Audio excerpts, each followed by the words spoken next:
आसामनि गिबि मन्थ्रि डक्टर हिमन्त बिश्व शर्मा बिथांनि खोथा होनाय बायदियै दिनै 10 मार्च 2022 आव आसाम नाङैनो दिनै 3.0 अरुणोदय मुलाम्फा मोनगिरिफोरनि एकाउन्टआव फुंनि 9 रिंगा जानाय लोगो लोगो सासेयाव 9,000 होबाय। 4 नं जमदुवार बियाबनि जानालि VCDC आवबो 3.0 अरुणोदय मुलाम्फा मोनगिरिफोरजों दान्दिसे सम सावरायनायजों लोगोसे आसामनि गिबि मन्थ्रि डक्टर हिमन्त बिश्व शर्मानि लाइभ टेलिकास्टखौ खोनासङो।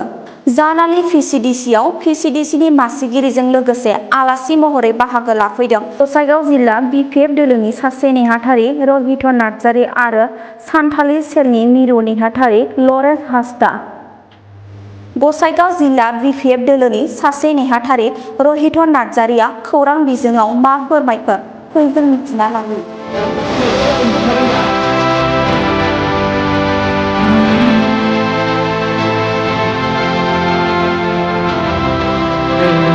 जोबोद गोजोनथाव जोंनि आसाम सरकारनि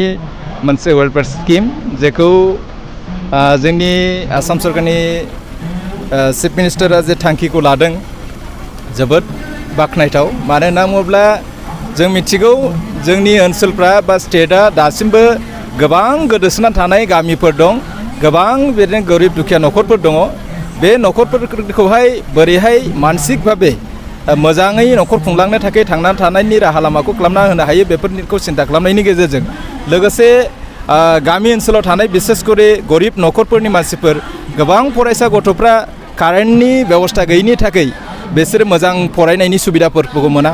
आरो मोजां सुबिदा मोनैनि थाखाय कारेन्टनि बेबस्थाखौ खालामनानै होबाय। कारेन्टनि बेबस्था खालामनायजों लोगोसे बिनि बिल होनांगौनि प्रब्लेमफोर दङ। बे बिलखौ होनो हायाबाथ' कारेन्टआ जोंनाय नङा। थ' बेफोरखौ नोजोर होनानै जोंनि चिफ मिनिस्टार बिथाङा जे थांखिखौ लादों जे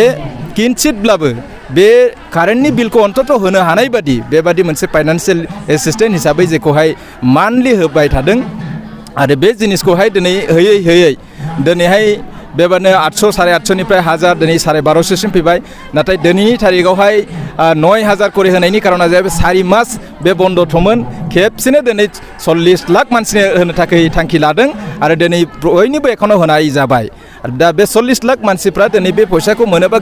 गोबां गरिब दुखिया न'खरनि गथ'फ्रा हयथ' खोमसियाव थायालासिनो फरायनायनि थाखाय सुबिदा जागोन, कारेन्ट बिलखौ होनो हासिगोन आरो गोरिब न'खरनि मानसिफ्रा फरायनायनिजों लोगोसे गोबां न'खरफ्राव बेबायदिनो सुबिदा उसुबिदा लोमजानाय साजानायाव मुलि थरसेबाबो बायनानै जानो हानायनि केपासिटिया बिथांमोनाव थागोन आरो बेखौ मोनोब्ला निश्चय सोलिनो हागोन, एसेब्लाबो रेहाय मोनगोन होननानै दिनै जे थांखिखौ लादों आसाम सरकारा बेखौ जोबोद बाख्नायथाव। बिनि थाखायनो दिनैहाय गोबां सुबुङा रंजादों, जायफ्रा मोनदों खेबसेनो दिनै 9000 मोननायनि रंजानायजोंहाय बयबो मोजां मोनलादों।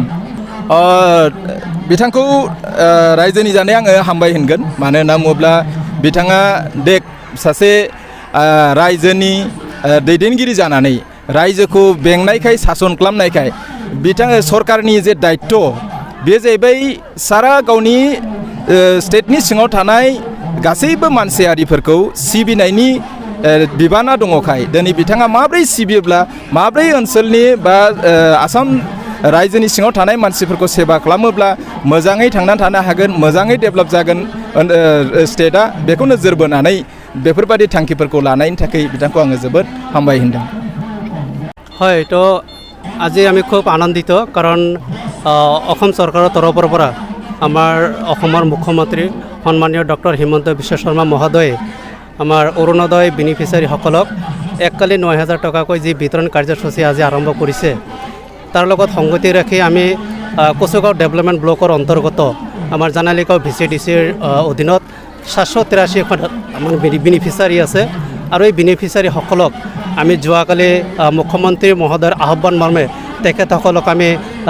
নিমন্ত্ৰণ পত্ৰ আমি দিছোঁ, তেওঁলোকক ইনভাইটেশ্যন আমি দিছোঁ যে অহা 10 তাৰিখত তথা আজিৰ দিনত আমি আপোনালোকৰ একাউণ্টত আমাৰ মুখ্যমন্ত্ৰী মহোদয় এককালি 9000 টকাকৈ আপোনালোকক মানে ক্ৰেডিট কৰিব। তাৰ লগত সংগতি ৰাখি আমি আজি এই প্ৰগ্ৰামখন আমি লৈছোঁ আৰু এই প্ৰগ্ৰামৰ লগতে আমি মুখ্যমন্ত্ৰী মহোদয়ৰ যিখিনি আমাৰ টেলিকাৰ্ড যিটো আমাৰ লাইভ কাৰ্ড যিটো চলি আছে আমি এইখিনি ব্যৱস্থাও আমি কৰিছোঁ। বেনিফিচিয়াৰীসকলে স্বতঃস্ফূৰ্তভাৱে তেওঁলোকে ওলাই আহিছে আৰু ওলাই আহি তেওঁলোকে মুখত এটা হাঁহিমুখী এটা পৰিৱেশ লৈ তেওঁলোকে ভিডিঅ'খিনি চাই আছে আৰু উৎফুল্লিত হৈছে তেওঁলোকে মিটিংখিনি চাই থকা অৱস্থাতেই তেওঁলোকৰ একাউণ্টত ক্ৰেডিট হৈ গ'ল অলৰেডি আৰু তেখেতসকলে অতি আনন্দিত হৈ আমাৰ মুখ্যমন্ত্ৰী মহোদয়ৰ টেলিকাষ্টখিনি চাই আছে আৰু আনন্দিত হৈছে আশা কৰিছে মহিলাসকলে আমি তেখেতসকলৰ পৰা খবৰখিনি ল'লোঁ তেওঁলোকে খুবেই ভাল পাইছে আনন্দিত হৈছে আৰু তেওঁলোকে আৰ্থিকভাৱে যিখিনি অকণমান জুৰুলা হৈ আছিল তেওঁলোকে কিছু হ'লেও এটা সকাহ পাব বুলি তেওঁলোকে আমাক এটা